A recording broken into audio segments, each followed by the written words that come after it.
Hello everyone, students. I am Hima Satish Sharma and we are discussing the chapter called Reproduction in Plants for class 7. We have already discussed reproduction, its importance, type of reproduction, sexual and asexual in plants, and vegetative propagation in plants through stem, leaves, roots, and vegetative buds, right? And today we are going to discuss the other asexual reproduction method in plants, which is budding. So in this process, what happens, a daughter individual is formed from a small projection on parent body, which is called a bud. So there is a parent body, and what happens, a small projection comes out of it, and it start developing into an individual. So when then the nucleus from the parent body divides into two, and one goes to the bud.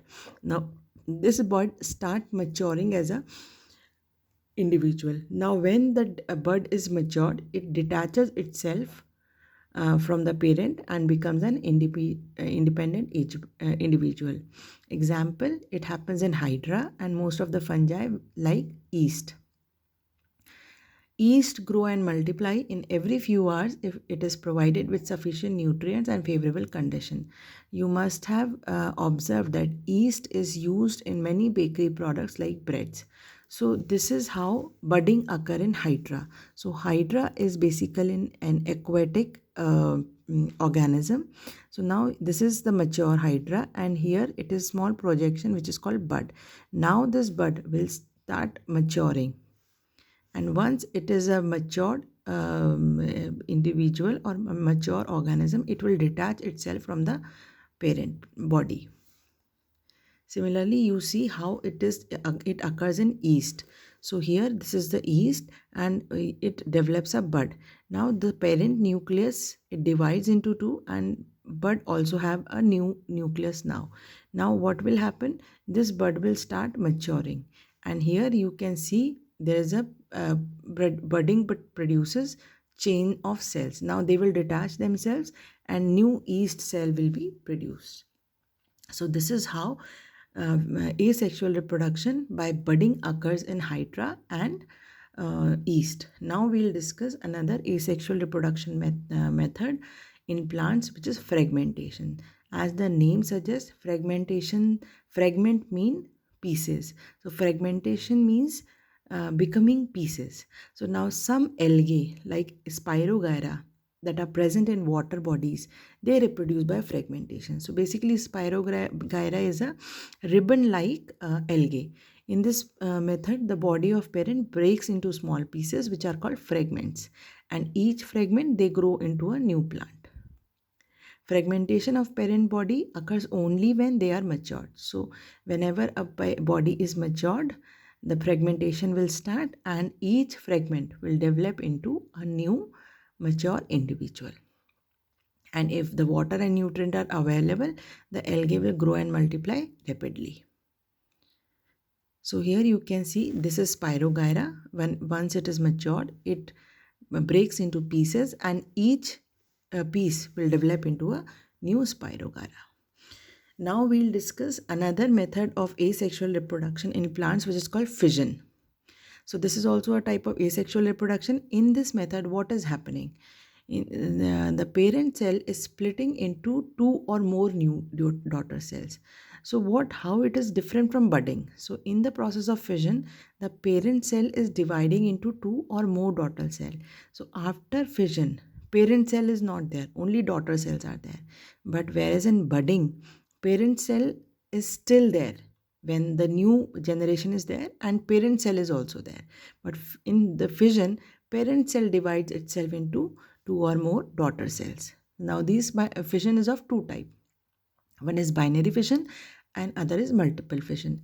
So as the name suggests, binary fission is the splitting of the parent into two new daughter cells. As you know, bi means two.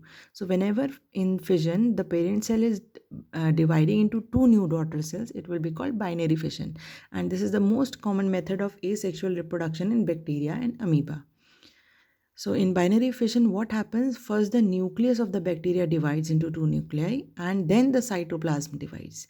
As we know that cell has cytoplasm and nucleus. So first nucleus divides, then cytoplasm divides, and then stretching is the further stretching leads to the formation of two bacterium daughter cell. So here you can see this is a bacteria. This is DNA or genetic material or nucleus. Now it will start dividing into two. Now once the nuclear material is divided, now the cell wall will start invaginating, and now what will happen? The cytoplasm will also divide into two, and two bacteria will be produced. So here you see this is the binary fission. So parent body has divided itself into two daughter nuclear cell, and at the end of the reproduction, parent body is not there. Similarly, in amoeba, you see this is the amoeba, and nucleus divides and then cytoplasm divides. Now there are two daughter cells. So now here you see parent amoeba is not present. Parent amoeba has broken down into two daughter cells. So this is the process of fission. Now we'll come to the spore formation. So spore formation is again a asexual method of reproduction. Now the spores are present in the air, and these are small spherical bodies. Spores are very much similar to the seeds, but seeds are result of sexual reproduction, whereas spores are a result of asexual reproduction. So spores are spherical bodies and they have very thick and protective wall. Why this thick and protective wall? Because it protects them for unfavorable condition, and whenever the favorable conditions are there, spore will burst and germinate into new plants. Spores are very light, so they can be carried over a long distance by air or wind. Some other plant like mosses and ferns also reproduce by spore formation in the underside of their leaf. Some fungus like bread mold, which is if you keep your bread for some time, you will see some green patches on it. What is that? That is bread mold, and that bread mold reproduces asexually by spore formation. So here you can see this is that bread mold fungus, green color, and this is sporangium. When this sporangium bursts, spores will float everywhere, and this is, you must have observed, fern. So this is the underside of the fern. This small little points, these all are spores. That can be developed into new plants. In our next lecture, we will be discussing about tissue culture. Thank you.